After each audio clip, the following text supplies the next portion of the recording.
Gala. Pero bueno, si hubiera más comunicación, ¿no? Entre la ciencia y el gobierno, igual y no le ofreceríamos tantas oportunidades al virus de mutar, no crearíamos los espacios en los que le ofrecemos más oportunidades como de brincar de especies. No sé, si ustedes fueran presidentes del mundo, ¿qué harían con la pandemia? Bueno, dale. Sí, sí, hay como dices, una total, no sé qué es que hay muchos factores para esta, entre comillas, desinformación científica. O sea, la gente en general no sabe ni siquiera qué es la ciencia. Y no es su culpa, porque en la escuela ni siquiera lo enseñan bien. Um, pero hay demasiados como factores, ¿no? La desinformación, redes sociales, tal, incompetencia. Es difícil porque tienes que hacer que tu población entienda que es una vacuna, que es un virus, de una forma al menos rudimentaria, de una forma suficiente para que sepan que es peligroso y que se puede contagiar. Y no cuestionen cosas como que las máscaras no sirven. O sea, obviamente sirven porque el virus se disuelve con el aire que estás exhalando. Entonces, si lo contienes, hay una barrera física, aunque no sea 100% eficiente. En general, no sé, creo que entendiendo los principios físicos de cómo funcionan, los principios, cómo funcionan esas cosas, tienen más sentido las regulaciones y tienen más sentido las vacunas y tiene más sentido todo lo que pasa y ya no hay tanto lugar a dudas para historias inventadas que Bill Gates se va a poner un chip, ¿no? Una así. Sí, creo que es muy difícil. El plan de acción, obviamente, ya no fue, pero habría tenido que ser pues algo que nunca ha ocurrido en la historia, que es una respuesta increíblemente coordinada por parte de todas las naciones. Aquí, aquí me da miedo porque luego me gusta especular mucho sobre Suéltalo ya. sobre el coronavirus, pero luego me voy a volver pinche cadena de WhatsApp de científico de Stanford dice que bla, bla, bla, y la chingada. Vas a tener el Rosarín, ¿por qué crees lo que crees? Puta madre. ¿Por qué creo lo que creo, cabrón? Sí.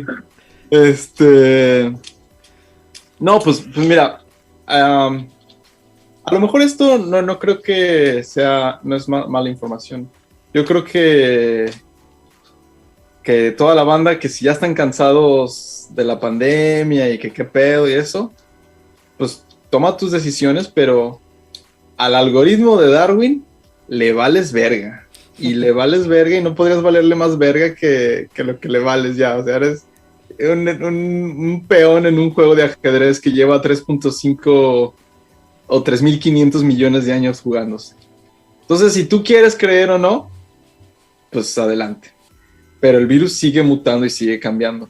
Esta nueva variante, Omicron, es muy interesante como pregunta científica porque ha sido una labor internacional increíble por parte de los científicos en hacer lo que se llama vigilancia genómica. Todos los países, incluyendo México, secuencian algunos casos de coronavirus y entonces podemos ver literalmente como graficar el árbol de las variantes del coronavirus y ver cómo van emergiendo. Entonces, por ejemplo, cuando apareció Delta, que fue la que dominó de repente, la pudimos ver emerger, o sea, sabíamos dónde se conectaba en el árbol, y de repente ves que en todas las muestras que empiezan a llegar de todo el mundo está dominadísimo por Delta, o sea, explotó su adaptabilidad al sistema, al humano, creció muchísimo y ¡pum!, de repente desplaza a las otras, porque estas cepas están en una competencia. El algoritmo, si hay recursos limitados y variabilidad, va a haber diferencias de adaptabilidad, entonces están ellas compitiendo por su propia replicación o propagación.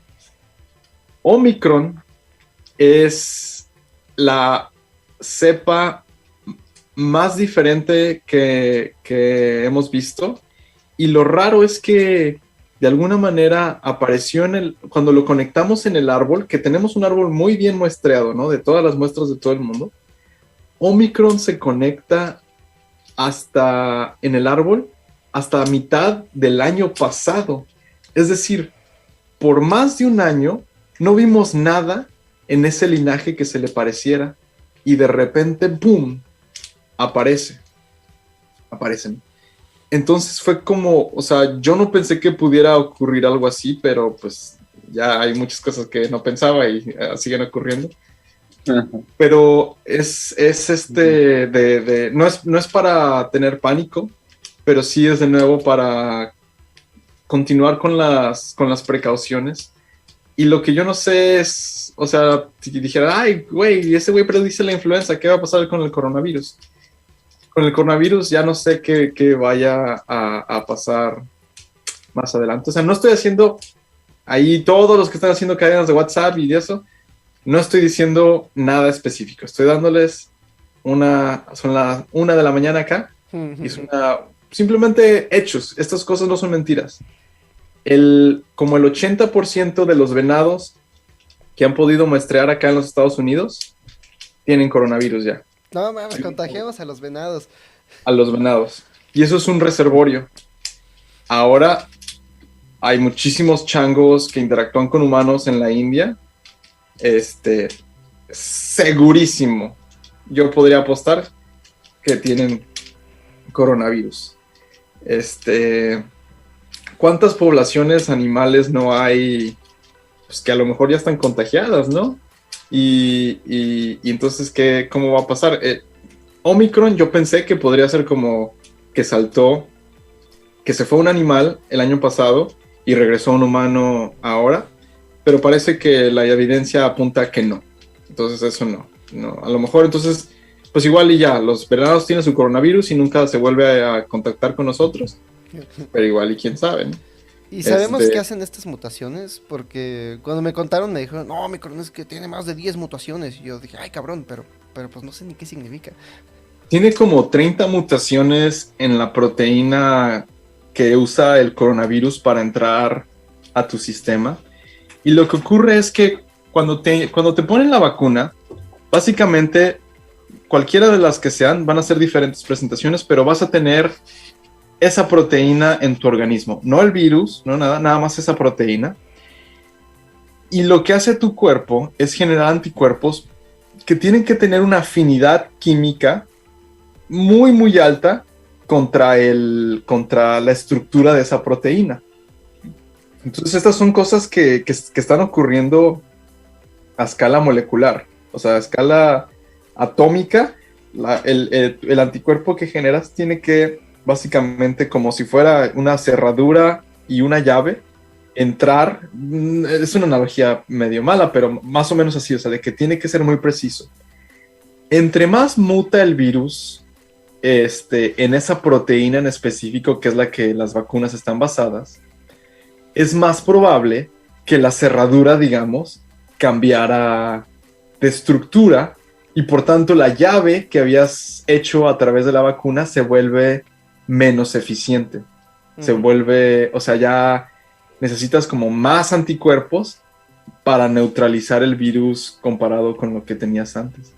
Pero la realidad es que no podemos predecir qué efecto, así de que me dan la secuencia y yo predigo qué va a pasar con eso, porque a lo mejor antes de acabar la noche nunca les conté de Borges. Esto tiene que ver con Borges, las variantes son culpa de Borges. pero sí tiene que ver con Borges en la siguiente cosa. La biblioteca de Borges, la biblioteca de Babel, ¿no? Donde Borges nos dice en el relato bellísimo, si no lo han leído, vayan ahora mismo, bájenla, está gratis por todos lados. Borges describe una biblioteca con todos los posibles libros. Es una biblioteca con pasillo, como con salas hexagonales, que dice que si miras hacia arriba, no terminas de ver cuántos hay hacia arriba de ti, y si miras hacia abajo, no terminas de ver cuántos hay. Y hay todos los posibles libros con 410 páginas, si no me equivoco, 80 caracteres por renglón, 40 renglones por página.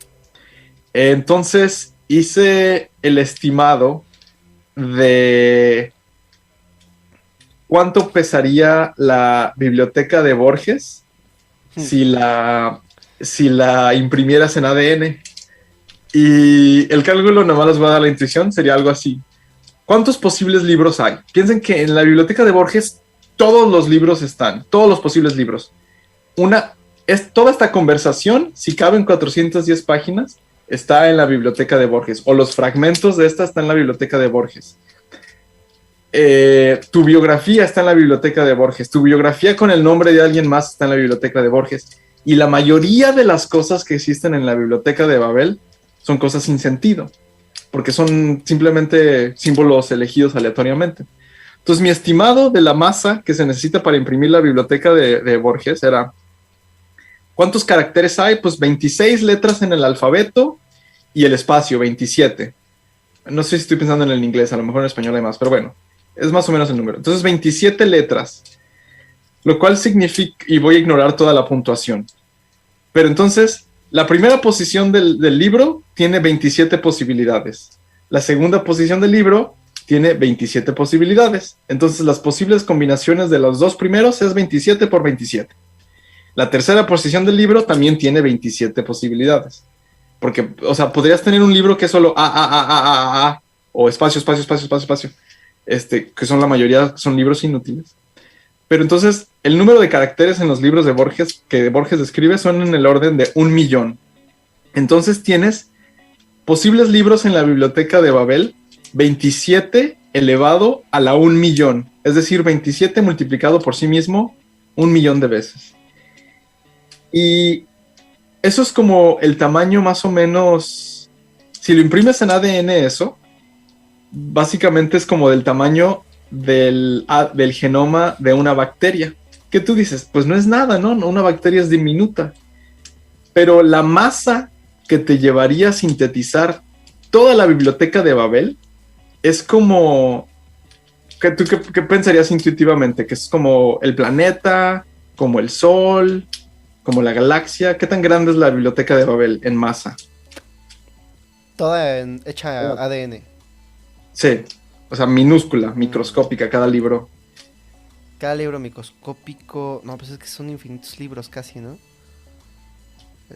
No sé, el tamaño del planeta, digamos. ¿El planeta? Pues resulta que la biblioteca de Babel es como 10 a la 10 a la algo la masa de todo el universo. Ah, la verga, en puro ADN. El puro ADN. Y ahora imagínate, o sea, multiplícalo por 1.000.000 o más para que fuera en libros físicos. O sea, es una cosa inimaginablemente grande. ¿Y qué tiene que ver esto con evolución? La biblioteca de Babel es el ejemplo más bonito que yo he encontrado sobre la posibilidad de las secuencias genéticas. Es decir, si todos los posibles genomas de una bacteria son básicamente todos los libros de la biblioteca de Babel y pesarían 10 a la 10 a la algo, la masa del universo entero, entonces la biología no ha ni explorado la más mínima superficial cantidad de las posibles secuencias que existen. Es decir, hay muchísimas posibilidades que jamás vamos a terminar de explorar. Todos los organismos vivos del planeta y toda la historia es como insignificante, es una cosa efímera lo que hemos explorado de las secuencias. Y entonces, todas las posibles proteínas del coronavirus, de la proteína el spike, si pudiéramos sintetizar todas las posibles proteínas, también sería un número ridículo, probablemente más grande que la galaxia. Uh-huh.